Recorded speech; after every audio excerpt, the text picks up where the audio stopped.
como sendo D igual a x. Né? Então, D2 dt2 menos D2 dx2, né? Deve dar algum fator aqui, dx mais, dx menos. Botando D2 dx2 aí, mas aí a gente sabe que tem um fator que vai dar o dx mais, dx menos. E aqui integral em dθ. Muito bem. Como eu vou integrar em dθ,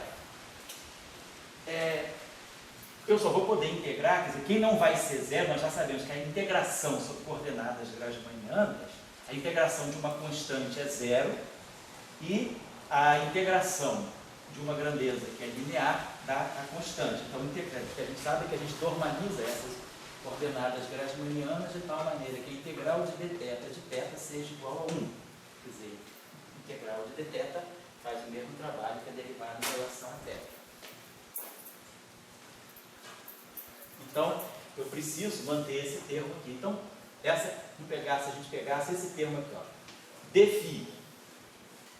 Dφ já me produz um termo que vai ser esse aqui. E se aqui eu colocar, então vai ter o d mais φ. E se eu colocar aqui um d menos atuando no φ, vamos pensar assim. Isso aqui é um supercampo. A ação, observe o seguinte, isso aqui é um escalar, quer dizer, isso aqui tem que ser um escalar. Como o elemento de linha não é um escalar, o elemento, quer dizer, o elemento de integração dessa supersimetria é um dθ. Então, ele tem peso de Lorentz, é um spinor. Φ é um escalar.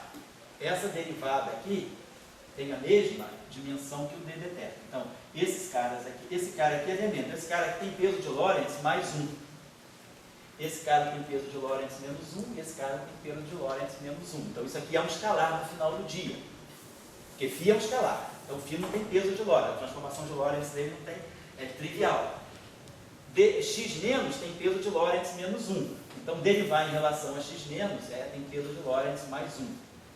Θ, isso aqui no fundo é um d dθ. Isso aqui também é um d dθ.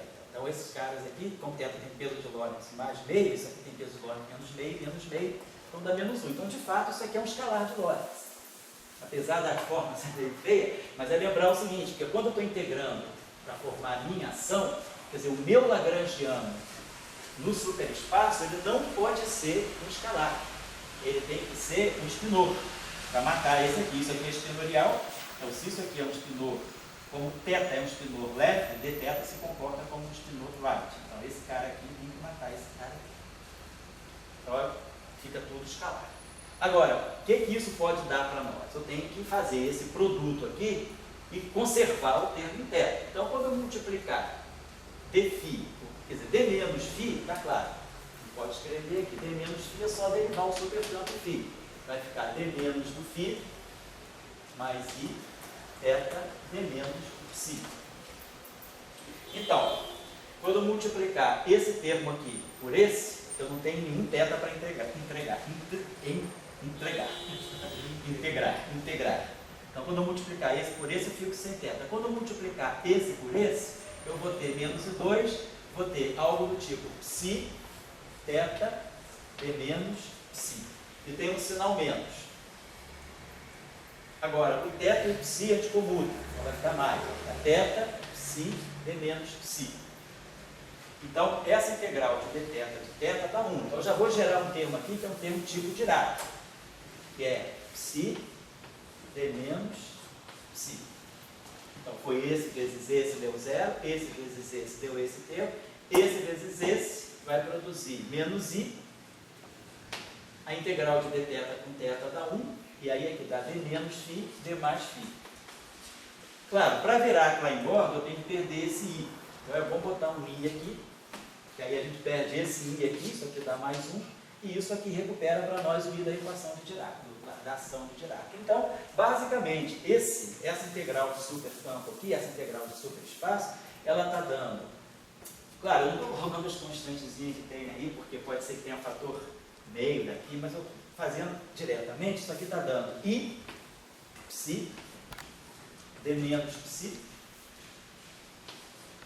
e aqui deu para nós mais d mais φ, d menos φ. Provavelmente eu posso ter que corrigir por algum fator também, 2, porque eu não sei se d mais φ, isso aqui no final do dia, em coordenadas cartesianas normais, nem coordenadas covariantes, isso aqui vai dar, deveria dar para nós um meio de dmi-φ, dmi-φ. Então a gente tem que colocar uma constante aqui para normalizar, né, o termo cinético de Klein-Gordon. Porque na passagem de dmi-φ, dmi-φ para d mais φ, d menos φ, pode surgir um fator 2. Mas vamos dizer, tá? Pode ser que seja isso aqui. Basicamente é isso. Então, nós temos D'Alembertiano de φ igual a zero. Seria a gente tem um modelinho cinético, onde eu tenho a parte cinética do φ, e tenho, agora, o interessante da parte de Dirac é o seguinte, que a equação de Dirac que vai sair daí, vai ser d menos psi igual a zero. Então, meu fermi é left, mas ele só pode depender de x+. Então, isso mostra para nós que um fermion que é left-handed, né? Tá certo, um fermion, isso aqui é escalar, não é right. O fermion que é right-handed, né? Porque ele tem que ter quiralidade oposta ao θ. Então, esse aqui é right. Então, esse cara aqui, ele é right, mas a equação de Dirac dele, quando eu fizer o princípio variacional, a matriz gama desapareceu, porque ela virou identidade aqui. Então, eu tenho aqui d menos psi igual a zero. Então, a equação é essa aqui, a equação de Dirac lê-se assim. Então, a consequência é que o fermion left, right, ele depende só da coordenada x+, por exemplo. Então, o fermion é super quiral, né? Ele é quiral da identidade e é quiral também porque ele escolhe só uma direção para se propagar. Ele só se propaga ao longo da coordenada x+, do cone de luz, e não da coordenada x-. E aí o Klein-Gordon não, ele tem D mais e menos aqui. Então, por exemplo, esse é um modelinho. Pergunta, podemos construir um termo de interação ali também? Né? Então, a gente pode agora querer fazer outras coisas aí. Como é que seria, por exemplo, né, um campo de gauge, por exemplo? Né? Eu preciso introduzir um vetor para introduzir um campo de gauge aí. Então, por exemplo, esse aqui é um modelo simples, a gente pega a matéria. Agora pode pegar o caso complexo, se for o caso, e aí eu me pergunto, bom, para eu construir interações de matéria, eu não vou poder multiplicar só supercampos, porque esse cara aqui é fermiônico. Lembrar que a gente tem que eliminar esse fermion aqui. Então, se φ é um escalar, por exemplo, eu posso colocar aqui alguma coisa do tipo, sei lá, dφ vezes φ ao quadrado, por exemplo. Isso é uma interação do ponto de vista da simetria de Lorentz. Ela não é legítima, né? Porque eu teria que colocar aqui, né? Esse cara aqui, quer dizer, esse cara aqui tem o mesmo peso que esse. Então isso aqui não resulta ser um escalar. Né? Para eu colocar interação aqui, pergunta, a gente pode, para gerar interação, eu tenho que produzir no final de tudo, né, alguma coisa que seja fermiônica aqui, tá certo? Então, para essa coisa de ser fermiônica, eu poderia, eu posso sim, se quiser, pegar alguma coisa desse tipo. Eu posso pegar um dφ, eu posso pegar um d menos φ, e aqui a gente pode botar um φ2, por exemplo. Então a gente pode construir interações, o que a gente quer supersimetrizar, ou o que a gente pode obter a partir desse campo de matéria na supersimetria 1,0. Né? Por exemplo, se a gente quiser pensar em campo de Gauge, eu preciso botar um campo vetorial aí. Então a gente já viu que o supercampo escalar, ele acomoda um escalar e um vetor. Se a gente, por exemplo, pegar um supercampo, vamos dizer que eu pegue um supercampo, vou chamar aqui de, sei lá, um supercampo gama, x, mi e θ. E vamos dizer o seguinte, que esse supercampo gama tem a quiralidade left também. Vamos dizer que vamos pegar um left e vamos pegar um right. Vamos dizer que esse supercampo gama aqui tem a quiralidade left. Então significa que por transformações de Lorentz, o peso dele é alto sobre 2. Então é claro, a primeira componente dele aqui, vamos chamar, ele é um spinor. Então vamos chamar esse spinor aqui de um spinor psi. Então eu tenho um spinor aqui, psi x mi. E também, então, vai ser um spinor left. E aí aqui eu vou colocar o meu θ. Como o θ já é left, então para essa equação, tá, o peso de Lorentz, correto? Tudo é spinor left, a única chance é que aqui eu tenho um escalar. Então esse campo componente aqui vai ser um campo escalar. Tá? E aí a gente pode ver o que a gente obtém. Quer dizer, como é que eu posso formar, por exemplo, alguma ação a partir daí. Se eu, por exemplo, pegar Como esse campo aqui já é férreo, eu não posso elevar ele ao quadrado. O quadrado dele é zero, porque ele é de comuta com ele mesmo, né? Porque ele é uma variável grassmanniana única, né? Mas eu posso formar alguma coisa, tipo tirar a derivada dele, né? Então, se a gente tirar uma derivada dele, a derivada em θ produz o F, né? Então, ver se a gente pode formar uma ação. Porque ação eu posso formar a partir desse grau, mas ele não contém vetor. Isso que eu quero chamar a atenção. Ele não contém campo vetorial. Ele é totalmente, quer dizer, tudo é férreo aqui, e esse objeto aqui se comporta como um único escalar. Agora, vamos pegar um supercampo G, que seja right. Vamos pegar um supercampo fermiônico right. Então, essa primeira componente dele aqui, vamos chamar, vai ser um zeta de xmi, também right. E aí, esse cara aqui é left. Então, o peso de Lorentz desse aqui é E a menos alfa sobre 2. O peso de Lorentz desse aqui é E a menos alfa sobre 2. O peso de Lorentz desse aqui é alfa sobre 2. Então, esse cara aqui é left. Então, ele é alfa sobre 2. Então, eu preciso produzir um termo que me dê o menos alfa sobre 2, ou seja, alguém que tenha peso menos 1. Para eu pegar alguém que tenha peso menos 1, eu poderia pegar aqui um campo a menos de xmi. Então, isso aqui já é um campo vetorial. É a componente menos de um campo vetorial, a componente mais tem peso alfa, mais 1, e a componente menos tem peso menos 1. Então, agora aparece um campo de gauge. Então, por exemplo, um campo vetorial, um campo de gauge, ele está aparecendo nessa componente right. Tá.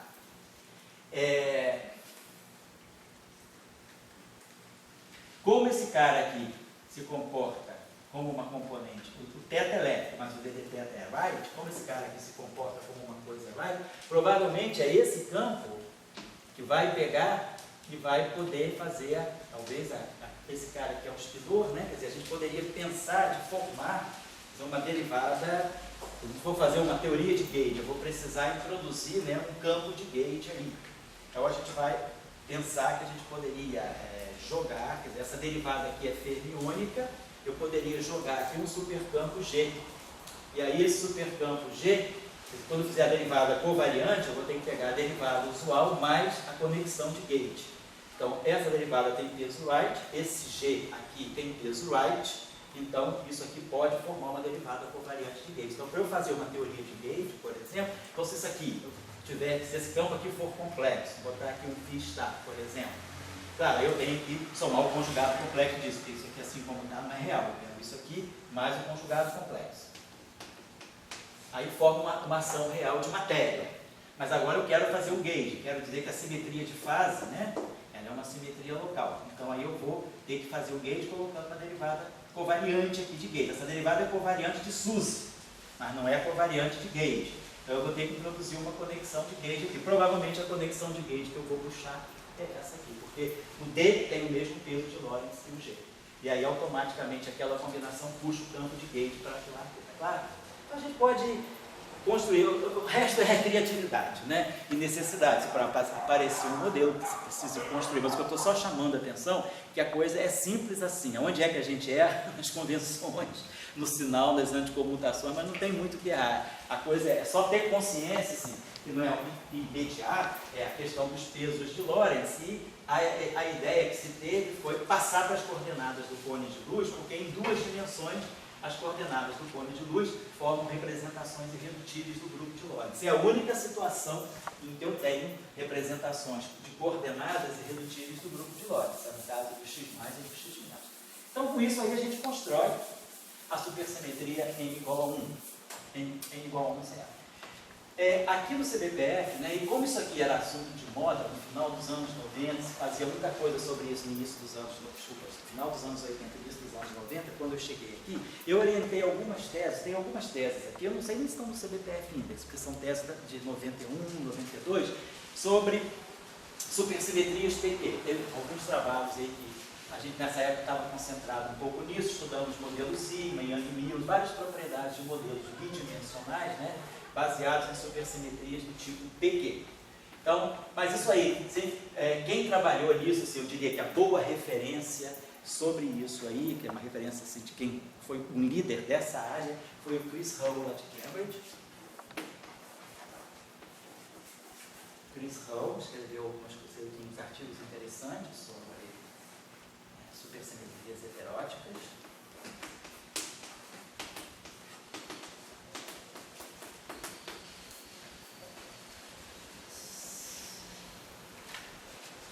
Ele publicou mais ou menos a área aqui, essa discussão foi bastante grande entre 87 e 92, né? Se fez muita coisa sobre isso. O Hull estudou modelos sigma não lineares também. Teve outras pessoas, tinha muitas pessoas interessadas aqui. Nós aqui também trabalhamos, mas eu diria que essa referência boa, assim, quem escreveu boas reviews, até trabalhos bons assim, de aulas de escola de verão, foi os trabalhos do Chris Hull. Então vale a pena, quem precisar olhar supersimetrias PQ, podem olhar esses trabalhos do Chris Hull. O Grisaro andou publicando também. Só que o Grisaro, a ideia dele era muito, né, trabalhar em cima das técnicas de supercampo para estudar, por exemplo, propriedades de renormalizabilidade, finitude. Ele não se concentrava muito, vamos dizer assim, no aspecto construtivo e geométrico das supersimetrias PQ. Mas se alguém quiser, por exemplo, olhar mais algumas coisas, tem o Mark Grisaro, que estudou supersimetrias PQ, basicamente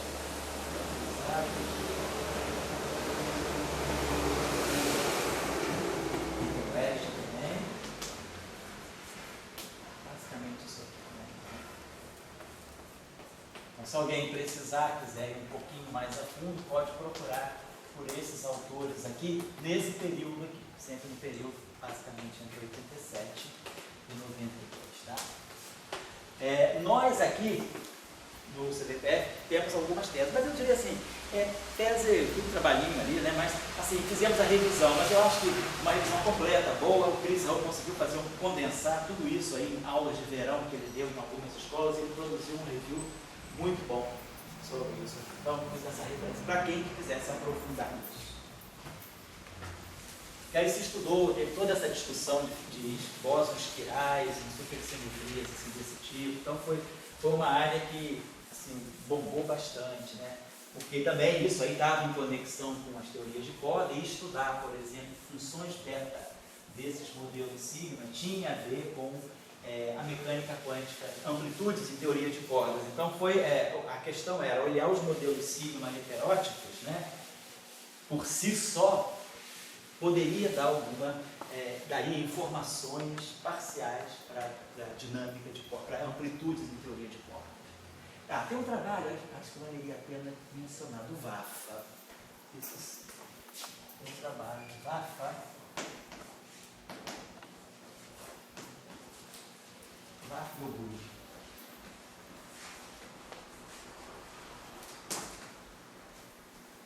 Um trabalho do Vafa Yoguri, que esse trabalho aqui é um clássico da supersimetria em 2R.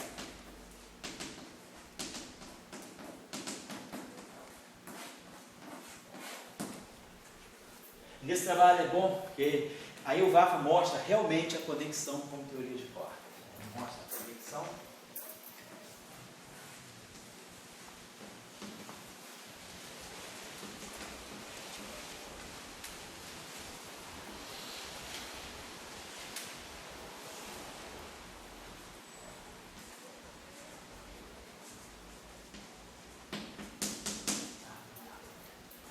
Esse é um trabalho bom. Eu acho que não sei se ele está no Creativity ou no Communication das matemáticas. Mas é um trabalho mais formal, mas ligeiro, plenamente ligeiro. Só entender as coisinhas que a gente aprendeu hoje aqui de superespaço. Tá bom, eu acho que isso aqui pode fechar um pouco essa discussão.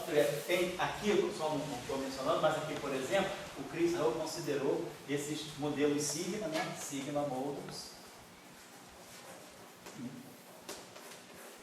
supersimetrias PQ.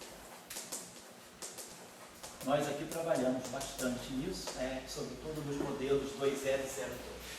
E aí a gente teve uns trabalhos aí que complementavam algumas questões que o Hull deixou, que a gente aí pegou para trabalhar um pouquinho. Tá legal.